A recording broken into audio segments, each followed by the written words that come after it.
नमस्कार, वंदे भारत देख रहे हैं आप, आपके साथ मैं हूं आयुष सूर्यवंशी और वक्त सबसे बड़ी खबर का। महिला सशक्तिकरण की दिशा में देश ने इतिहास रच दिया है। लोकसभा से नारी शक्ति वंदन बिल पास हो चुका है। बिल के समर्थन में 454, विरोध में 2 वोट पड़े हैं। 2/3 बहुमत से महिला आरक्षण बिल लोकसभा से पास और कल राज्यसभा में पेश किया जाएगा बिल। 2 सांसद असदुद्दीन ओवैसी खुद और उनकी पार्टी से ही सांसद इम्तियाज ने इस बिल के विरोध में वोट किया है, ऐसी जानकारी मिल रही है। महिला सशक्तिकरण की दिशा में एक बड़ा कदम और कल राज्यसभा में बिल पर चर्चा होगी। कल की तारीख में बिल को इंट्रोड्यूस किया गया था, आज बिल पर चर्चा, लोकसभा से बिल पास। और नारी शक्ति वंदन बिल को लेकर एक और बड़ी खबर, ओवैसी का संशोधन खारिज किया गया। असदुद्दीन ओवैसी ने इसमें एक संशोधन दिया था जिसको लोकसभा के सदस्यों ने खारिज कर दिया है। ओवैसी का संशोधन खारिज किया गया। लोकसभा में बिल पर असदुद्दीन ओवैसी ने विरोध जताया था। बिल पर चर्चा के दौरान इसका विरोध जताते हुए वोटिंग में भी ओवैसी और उनकी पार्टी ने खिलाफ वोट किया है, ऐसी जानकारी। वहीं असदुद्दीन ओवैसी इसमें कुछ संशोधन चाह रहे थे, लेकिन उस संशोधन पर सदन में, लोकसभा में सहमति नहीं थी और वोट उनके पक्ष में नहीं रहा। इसी वजह से संशोधन असदुद्दीन ओवैसी का खारिज किया गया। बिल के समर्थन में 454 वोट पड़े, विरोध में 2 वोट पड़े। 2/3 बहुमत से महिला आरक्षण बिल पास हो चुका है लोकसभा से और राज्यसभा में कल बिल पेश किया जाएगा। कल राज्यसभा में चर्चा होगी, वोटिंग होगी और उसके बाद सीधे राष्ट्रपति के हस्ताक्षर से ये कानून बन जाएगा। 128वां संविधान संशोधन इसी के साथ पूरा होगा। 2/3 बहुमत से महिला आरक्षण बिल, नारी शक्ति वंदन अधिनियम लोकसभा से पास हुआ। खुद प्रधानमंत्री नरेंद्र मोदी भी वोटिंग के दौरान मौजूद थे। ये दिखता है कि कितनी संवेदनशीलता खुद प्रधानमंत्री की तरफ से। वोटिंग के दौरान पीएम मोदी मौजूद रहे। बीजेपी, कांग्रेस, इंडिया तमाम दलों की तरफ से इस बिल को समर्थन दिया गया, वोट किया गया, पर्चियों से वोटिंग हुई और इसके बाद आंकड़ा साफ हुआ। 454 वोट नारी शक्ति वंदन अधिनियम के पक्ष में, 2 वोट इसके खिलाफ गए हैं और माना जा रहा है कि असदुद्दीन ओवैसी और उनकी पार्टी के सांसद इम्तियाज ने इसके खिलाफ वोट किया है, मात्र 2 वोट। और इसके बाद राज्यसभा में कल बिल पेश किया जाएगा। कल राज्यसभा में इसको लेकर चर्चा होगी। देश की महिलाओं को 33% आरक्षण लोकसभा में, राज्यों की विधानसभाओं में मिलने का ये रास्ता अब स्पष्ट हो रहा है। कल राज्यसभा में इसको लेकर वोटिंग होगी, चर्चा होगी, ये जानकारी है। 2/3 बहुमत से बिल जो है लोकसभा से पास हुआ। नई संसद का ये पहला वोटिंग का दौर, ये पहला बिल जहां लोकसभा में नई संसद में वोटिंग हुई और एक प्रचंड आंकड़ा दिखा है नारी शक्ति वंदन अधिनियम के पक्ष में। तमाम दलों की तरफ से इसका समर्थन किया गया। चर्चा के दौरान आपत्तियां जरूर थी, लेकिन वोट सबने इसके पक्ष में किया। और हमारे साथ संवाददाता आनंद सिंह जुड़ चुके हैं दिल्ली से। अस्मित सिन्हा हमारे साथ पटना से कनेक्ट हैं। रुक करेंगे आनंद का। आनंद, 2 वोट खिलाफ पड़े हैं। 454 वोटों के समर्थन के साथ ये बिल लोकसभा में पास हुआ, कल राज्यसभा में पेश किया जाएगा। वोटिंग भी कल ही होने की संभावना है क्या? आयुष, सबसे पहले मैं इस पर रिएक्शन लेना चाहता हूं। हमारे साथ सांसद साहब है। सर, कैसे देखते हैं आज लोकसभा से वुमेन रिजर्वेशन बिल आगे बढ़ चुका है यानी राज्यसभा के लिए? देखिए, वो सबको मानना है थोड़ा लेट हो गया, जो भी हो। मुझे लगता है ये अच्छा साइन है। फिर भी हमारा लोगों का कुछ ऑब्जर्वेशन है। तो अभी ऐसा कुछ बिखरा हुआ समाज है, ओबीसी हो, ये हो, उन लोग को भी मिलना चाहिए, ऐसा है, मानना है। तो मुझे ये लगता है ये आपको आर्गूमेंट सुना ही है। कोई क्रेडिट लेने का चाह रहा है, कोई इसको गाली देने का है, जो भी हो, मुझे अच्छा हो गया है। सर, इसको लगातार ना नुकुर हुई, लेकिन एंड में 2 लोग ने, किसी ने ना करा है, वो कौन हो सकते हैं और उसके सबसे बाद क्या आगे कैसा आप लोगों की रणनीति रहेगी? देखिए, हमने बोला ही है, ये बहुत पहले हो जाना चाहिए। अभी हो गया, जो भी हो। हम चाहेंगे आने वाले दिन में बाकी समाज को भी ऐसा, जैसा हम ST/SC रिजर्वेशन के अंदर है, बाकी समाज भी रिजर्वेशन के अंदर आना चाहिए और उसमें महिला फिर आगे बढ़े, वो हमारा उम्मीद रहेगा। सर और सबसे आखिरी सवाल मेरा ये है, आपका नाम और किस पार्टी से सर आप सांसद हैं सर? अब मैं एक्चुअली इंडिपेंडेंट हूँ। मैं असम का कोकराझार का 2 बार का निर्दलीय सांसद हूँ। ठीक है सर, बहुत बहुत शुक्रिया सर। ठीक है आनंद, जी आप आयुष, लगातार बने रहिएगा हमारे साथ। इसी बीच अस्मित भी हमारे साथ पटना से जुड़ गए हैं। अस्मित, जाहिर तौर पर महिलाओं को एक मजबूती देने की कोशिश मोदी सरकार की तरफ से, क्या रिएक्शन वहां लोगों का? नहीं, देखिए, बिल पास होने के पहले भी मेरी महिलाओं से बात हो रही थी। बिहार की महिलाएं खास तौर पर नरेंद्र मोदी को धन्यवाद दे रही हैं। उनका साफ तौर पे ये मानना है कि अब महिलाओं की भागीदारी बढ़ेगी हर चीज़ों में, हर क्षेत्र में, और महिलाओं ने इस पूरे फैसले का स्वागत किया है। अब देखिए, ये बिल पास हो गया है और महिलाओं में खुशी उत्साह है, और कल देखिए इसी को लेकर के बिहार की महिलाएं जश्न भी मनाने वाली हैं। नरेंद्र मोदी को इसको लेकर के साफ तौर पे धन्यवाद दिया जा रहा है और कहा यह जा रहा है कि प्रधानमंत्री, कोई देश का प्रधानमंत्री अगर महिलाओं के लिए इतना कुछ सोच रहा है तो उनको खास दिल से धन्यवाद महिलाओं ने दिया। और देखिए, तीज का भी त्यौहार था और इसी को लेकर के कुछ महिलाओं ने कहा कि तीज के त्यौहार में भाई ने बहनों को जो है एक बड़ा उपहार दिया है, तोहफा दिया है, और नरेंद्र मोदी का शुक्रिया किया है। और बिहार में इसको लेकर के खासा उत्साह है महिलाओं के बीच में। और उनसे बातचीत हुई, महिलाओं ने साफ तौर पे कहा कि जिस क्षेत्र में महिलाओं की संख्या कम थी, भागीदारी कम थी, वहां भी अब महिलाएं बढ़ चढ़कर हिस्सा लेगी, और इसी को लेकर के इस पूरे बिल का जो है स्वागत किया जा रहा है बिहार से भी महिलाओं बने रहिएगा हमारे साथ। हमारी वाइस प्रेसिडेंट रुबिका लियाकत भी इस वक्त हमारे साथ जुड़ गई हैं। रुबिका, मैं और आप लगातार इस मुद्दे पर चर्चा भी कर रहे थे और आज सुबह से ही लोकसभा में इस पर बहस छिड़ी, और जैसे कि ये 2 वोट खिलाफ में पड़े, एक अमेंडमेंट भी रखा गया कि ये बदलाव अगर होता, अगर ये तमाम चीजें होती, ओबीसी की कैटेगरीज में होती, मुस्लिम महिलाओं को आरक्षित किया गया होता इसके तहत, तो कहीं ना कहीं ये 2 सांसद भी अधूरे नहीं रहते। लेकिन देश को एक मजबूती मिली है, ना केवल भारत में बल्कि दुनिया में भी मोदी सरकार का जिक्र जरूर होगा। बिल्कुल होगा, लेकिन शिखा, आप जानती हैं, आयुष भी जानते हैं, और मेरे 2 सहयोगी इस वक्त भारत 24 की इस बड़ी कवरेज में मौजूद हैं, वो भी इस बात को जानते हैं कि कई बार ऐसा होता है कि सब बढ़िया होता है लेकिन चांद में वो दाग नज़र आता है। और वही ये जो 2 वोट है, दाग की तरह महिलाएं याद रखने वाली है। और ये कहते हुए मुझे ये पता है कि ये लोकतांत्रिक व्यवस्था का एक मजबूत हिस्सा है कि वोटिंग होती है, जो चाहते हैं वोटिंग करना पक्ष में वो पक्ष में डालते हैं, और जो चाहते हैं विपक्ष में जाए, मुखालिफत करें, वो मुखालिफत करते हैं। हैविंग सेड दैट, 2 वोट जो नहीं पड़े हैं वो असद ओवैसी की पार्टी के इसलिए, क्योंकि देखिए वैसे वोटिंग गुप्त होती है, क्योंकि अमेंडमेंट के लिए ओम बिरला जी ने असद ओवैसी की तरफ इशारा किया, और जब ध्वनि मत से ये जानने की कोशिश की गई कि क्या ये अमेंडमेंट लाया जाना चाहिए, तो नो में 1 की आवाज़ आई, और वो आवाज़ मुझे लगता है इम्तियाज़ जलील की थी। लेकिन अमेंडमेंट नहीं किया जाना चाहिए कहने वाले तादाद में लोग मौजूद थे, और उसमें विपक्ष भी और सत्ता पक्ष भी। ये सारी बातें तो एक तरफ है, ये हर कोई याद रखेगा कि बिल के साथ 454 सांसद खड़े हुए थे। महिलाओं के सशक्तिकरण के लिए 454 सांसद खड़े हुए थे। कांग्रेस जो कि धुर विरोधी रही है बीजेपी की, उसकी नीतियों की, बार बार उसकी नीयत पर सवाल उठाती रही है, लेकिन आज चाहे वो सपा हो जिसने मुखालिफत की थी जब राज्यसभा में कांग्रेस ने ये बिल पास किया था, तब ओबीसी का मसला उठाया था, और हम ये भी जानते हैं कि शरद यादव भी बहुत मुखर होकर इस पूरे मामले पर, जब उस ज़माने में ये बिल पास करने की कोशिश हो रही थी तो मुखालिफत कर रहे थे। लेकिन आज सारे के सारे सांसद, स्पेशली ये 454 सांसद, कोई विचारधारा हो, किसी तरह का राज्य हो, किसी भी इलाके का रिप्रेजेंटेशन करते हो, लेकिन महिलाओं के हक की लड़ाई के लिए ये सारे के सारे सांसद यस कहते हुए नजर आए महिलाओं को ताकत देने में। लेकिन जो 2 सांसद मुखालिफत में थे वो आपको दिखाई दे रहे हैं, और अब से कुछ ही देर में उनका बयान भी आने लगेगा। लेकिन हमारे साथ आनंद कुमार सिंह और अस्मित कुमार भी मौजूद है। आनंद, अब बाहर सांसदों के आने का सिलसिला शुरू हो गया है, रिएक्शंस का सिलसिला शुरू हो जाएगा, लेकिन अब इस मुद्दे पर बड़ी चर्चा होगी, 2 वर्सेस 454।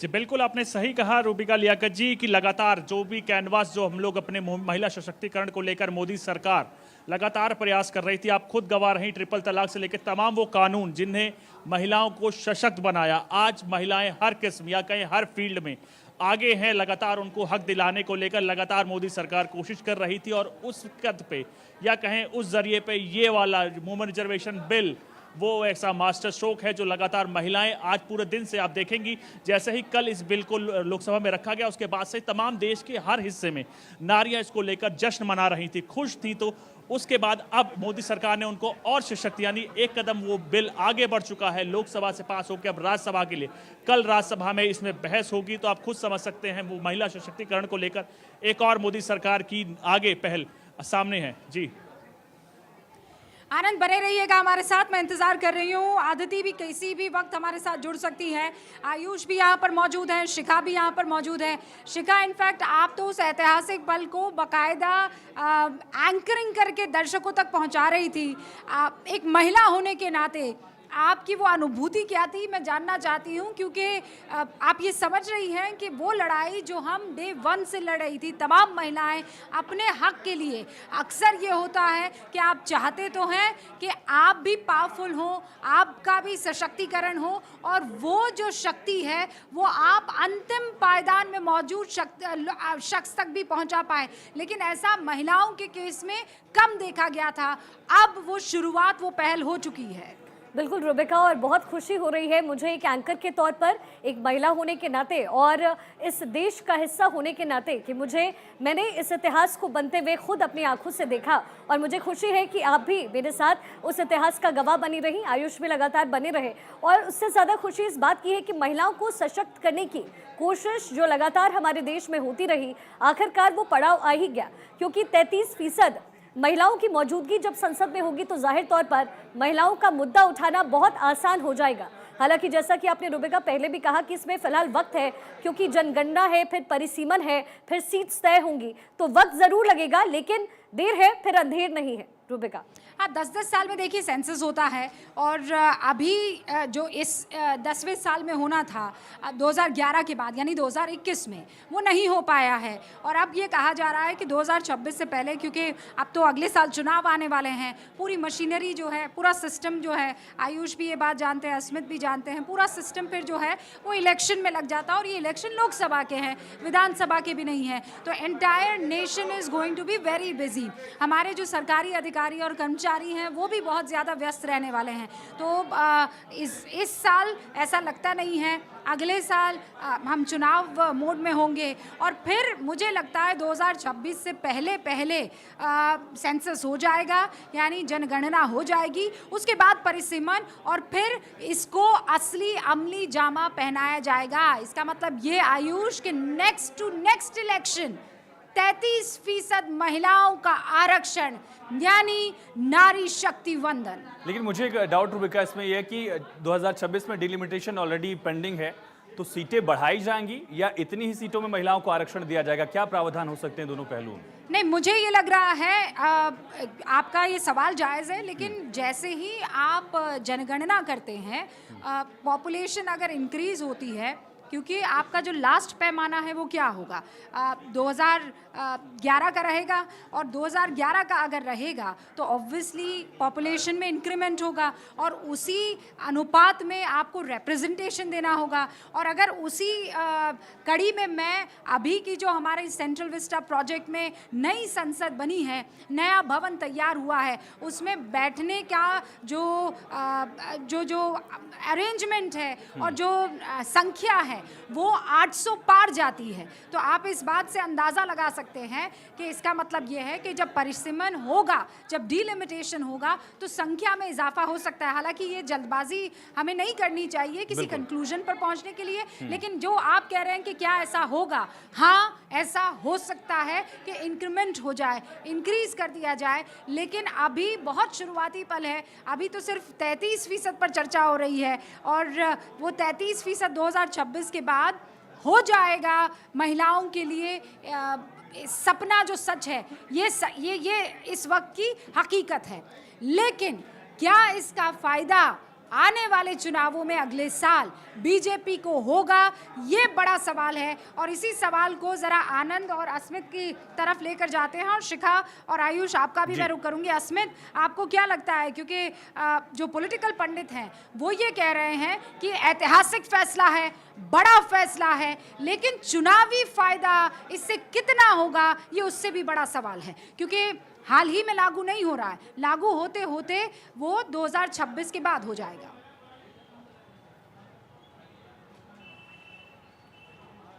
बिल्कुल, देखिए ये विधेयक पास होने के बाद खास करके बिहार की अगर हम बात करें तो बिहार में महिला काफ़ी खुश है। महिलाओं से मेरी बातचीत भी हो रही थी, वो बता रही थी कि बिल्कुल नरेंद्र मोदी एक ऐसे देश के प्रधानमंत्री हैं जिन्होंने महिलाओं को इतना सम्मान दिया है और जो विधेयक बिल पास हुआ है अस्मित, एक उससे सेकंड महिलाओं को काफी ज्यादा फायदा हमारे साथ होने दो वाला है। सोशल एक्टिविस्ट इस वक्त जुड़ चुकी हैं। अंबर जैदी हमारे साथ जुड़ चुकी हैं और शाइस्ता अंबर हमारे साथ जुड़ चुकी हैं। शाइस्ता, पहले मैं आपसे रिएक्शन लेना चाहती हूँ।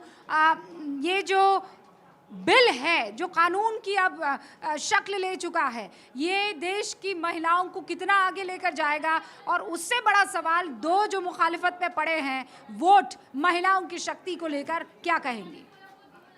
देखिए, पहली बात तो ये कि महिलाओं की शक्ति पे किसी भी पक्ष और विपक्ष के लोगों को राजनीति नहीं करनी चाहिए। 2010 और उसके पहले भी महिला आरक्षण के लिए बात होती रही है, लेकिन शर्त ये है कि महिला आरक्षण योग्य महिलाओं को दिया जाना चाहिए। ये ना हो कि किसी की पत्नी या कि अगर उसका पति किसी ऊंचे पद पे है तो पत्नी को बना दिया जाए, पति मुख्यमंत्री है तो पत्नी को मुख्यमंत्री बना दिया जाए, या पति सभासद है और सीट चेंज हो गई तो पत्नी सभासद हो गई और वो चला रहे हैं, पति चला रहे। ये नहीं है। योग्य महिलाओं को आगे लाना चाहिए और उन महिलाओं को भी लाना चाहिए जो पार्टियों में वफादार होकर के पूरा जीवन पार्टी के लिए काम करती हैं, ना ये कि वो महिलाओं को जिनका समाज में कोई योगदान नहीं रहा, कोई संघर्ष नहीं रहा, उन्हीं ने किसी भी पीड़ित महिला के लिए न संघर्ष किया, न आवाज उठाई, और कोई ड्राइंग रूम में बैठ करके सीधे उनको टिकट दे दिया जाए और फिर वो फोटो ये बात एब्सोल्युटली, आप जो बात कह रही हैं वो एकदम सही है, क्योंकि हमने भी कई ऐसी जगहों पर देखा है। ये बड़ा प्रचलित शब्द हो जाता है, पार्षद पति, विधायक पति और सरपंच पति। ये नहीं होना चाहिए। लेकिन एक महिला होने के नाते जब आपने ये जाना कि 454 वोट तो पक्ष में पड़े हैं, लेकिन विपक्ष में 2 सांसदों ने इस कानून के वोट दिया है, इस बिल के वोट दिया है जो कानून में आखिरकार तब्दील हुआ, आपका रिएक्शन क्या था? और आप गैस कर सकती हैं ये 2 लोग कौन हो सकते हैं? देखिए, हम गेस कर भी चुके हैं और हमें सूचना मिली भी है, लेकिन मैं इसका नाम लेना उचित नहीं समझती, क्योंकि विवाद करने से चीजें खराब होती हैं, बिगड़ती हैं। हमें सुधार की जरूरत है और आप भी एक महिला एंकर है और एक और ज्यादा तरक्की करें, ये मेरी दुआ है। हम चाहते हैं हमारी महिलाएं राजनीति और विवाद में ना पड़ करके तरक्की के भारत के हर ग्राम पंचायत से लेके नहीं, पर आप बहुत मुखर हुई ना शाइस्ता जी, आप बहुत मुखर हुई कि देखिए जो औरतों ने कुछ नहीं किया है वो सिर्फ इसलिए टिकट ना पाले क्योंकि उनके पति वहां से चुनाव लड़ा करते थे। लेकिन इन 2 सांसदों के बारे में एक महिला होने के नाते आपकी राय देश जानना चाहेगा, और जरूरी भी है जानना, जो कह रहे हैं कि नहीं इस कानून में हम समर्थन नहीं देते हैं, इस कानून में हमारा कोई योगदान नहीं रहेगा। देखिए, अब आप एक दीपक और दर्पण की जिम्मेदारी निभा रही, समाज को दिशा भी दिखाती हैं और दशा भी दिखाती हैं। आपको मालूम होगा 2010 में जब कांग्रेस ये महिला बिल ला रही थी तब कितने ज्यादा उनका विरोध हुआ था इस महिला बिल का। हम किसी राजनीति पार्टी की बात ही नहीं कर रहे हैं। आज भी अगर 2 वोट विपक्ष का या पक्ष का पड़ रहा है तो इससे हम लोगों को घबराना नहीं चाहिए, बल्कि हमें आवाज उठानी चाहिए, और ये हमारे लिए इतिहास बनने जा रहा है। वही आवाज उठाने की बात तो मैं शाइस्ता जी आपसे कर रही हूँ, इतिहास बनेगा। लेकिन बहुत बहुत शुक्रिया हमसे बातचीत करने के लिए। कुछ देर के लिए हम रुक रहे हैं, लौटेंगे जल्दी। तो इतिहास रच लिया गया है। आज देश की आधी आबादी को वो संपूर्ण जीत मिलने का आगाज हो चुका है। अभी उसमें वक्त है, अभी सेंसस होगा, फिर परिसीमन होगा, लेकिन बिल अब कानून की शक्ल ले चुका है। ये आज की बड़ी शानदार खबर है। हम लौट रहे हैं, आप देखते रहिए भारत 24।